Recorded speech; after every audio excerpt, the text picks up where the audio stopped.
ஒரு முதல் படை வீடான நம்முடைய நப்பன் முருகன் திருப்பரங்குன்றத்தில் இன்றைக்கு ஏதாவது ஒரு வகையில் ஆன்மீகத்தை கையில் எடுத்து அரசியல் செய்யலாம் என்று நப்பாசையோடு அலைந்து கொண்டிருக்கின்ற சங்கிகளுக்கு மத்தியில் திருப்பரங்குன்றத்தில் வரலாறு காணாத அளவிற்கு குடமுழுக்கு அழகர் கோவில் இந்த ஆட்சி ஏற்பட்ட பிறகுதான் வெள்ளியால் பொருத்தப்பட்ட வெள்ளிக்கதவுகள் அந்த திருக்கோயிலுக்கு குடமுழுக்கு நின்று கொண்டிருக்கின்ற 4ஆம் படை வீடான இந்த தலத்திலே என் அப்பன் முருகனுக்கு வயது முதிர்ந்தோர் மற்றும் நடக்க இயலாதோர் மற்றும் வியாதிஸ்தர்களுக்கு உதவிடுகின்ற வகையில் சுவாமி மலையில் மின்தூக்கி ஒன்று 30 ஆண்டுகளுக்கு முன்பு திட்டமிட்டார்கள். என் அப்பன் முருகன் தற்போதுதான் அதற்கு ஏற்ற ஆட்சி இந்த திராவிட மாடல் ஆட்சி என்று இந்த ஆட்சியில்தான் முருகன் அதற்கு அனுமதித்திருக்கின்றார். தற்போது மின்தூக்கி அமைத்திருக்கின்றோம்.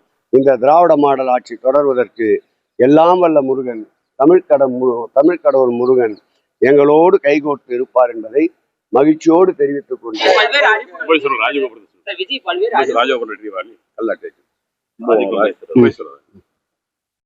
தனியார் கோயில் அதிக வருமானம் இந்து சமய அறநிலையத்துறையை பொறுத்தளவில் யார் திருக்கோயிலாக இருந்தாலும் தவறு நடக்கிறது என்று துறைக்கு புகார் வறுமையானால் அதை ஆய்வு செய்து முறைப்படுத்தி தவறு இல்லை என்றால் அந்த திருக்கோயிலை அவர்களே தொடர்ந்து நடத்துவதற்கு அறிவுரைகளை வழங்கி அதிலிருந்து விலகுகிறோம். தவறு நடக்கிறது, திருக்கோயிலை வியாபார ஸ்தலமாக மாற்றுகிறார்கள் என்ற சூழல் வருகின்ற போது அதை எடுப்பதற்கு சட்ட ரீதியாக சட்டத்துக்கு உட்பட்டு அது போன்ற திருக்கோயில்களை இந்து சமய அறநிலையத்துறை எடுத்துக்கொள்கிறதே தவிர ஒட்டுமொத்தமாக அனைத்து திருக்கோயிலையும் இந்து சமய அறநிலையத்துறை எடுத்துக்கொள்வதற்கான முயற்சிகளை மேற்கொள்வதில்லை.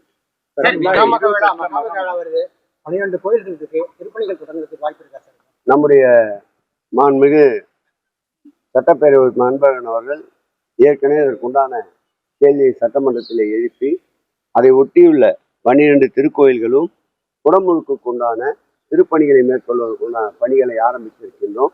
அந்த மகாமகம் நடத்துகின்ற போது நிச்சயமாக திராவிட மாடல் ஆட்சி இருக்கும். பக்தர்கள் எல்லா வகையிலேயும் மகிழ்ச்சியோடு இறை தரிசனம் செய்வதற்குண்டான அனைத்து ஏற்பாடுகளும் நடைபெறும்.